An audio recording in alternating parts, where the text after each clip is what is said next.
अस्सलाम वालेकुम। मैं हूं यूसुफ नईम। उम्मीद है आप सब खैरियत से होंगे।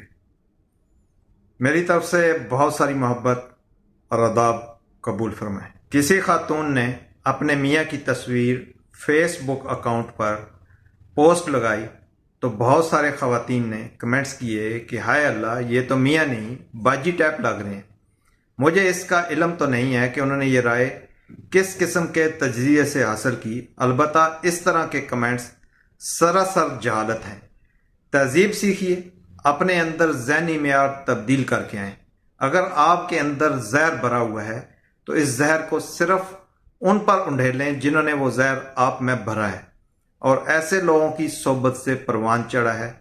जहर की पोटली के लिए चलते फिरते हमारे इर्द गिर्द ऐसे मर्द हों या खवातीन, वो जहरीले टॉक्सिक किस्म के हैं जो आज के दौर में लोगों के डिप्रेशन की बड़ी वजह है। जहरीले किस्म के लोगों के लिए छोटे छोटे दायरे, छोटी छोटी लकीरें और छोटे छोटे खाने जरूरी होते हैं, क्योंकि नफरतों के लिए ये बीज वसी मैदानों और खुले मकामात पर जल्द नहीं उगता। ये छोटी जगह पर खूब उगते हैं और खूब बेतहाशा तबाही फैलाने की कुव्वत रखते हैं। अपने अंदर झांकें, खुद की पहचान करें। कहीं मैं भी ऐसा जहर भरने और मनफी सोच वालों में तो शामिल नहीं हूँ।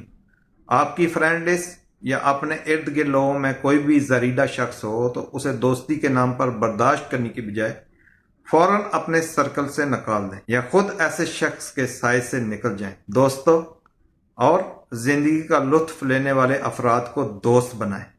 अपने नेटवर्क में मुस्बत और दोस्ती को समझने वाले अफराद को ऐड करें।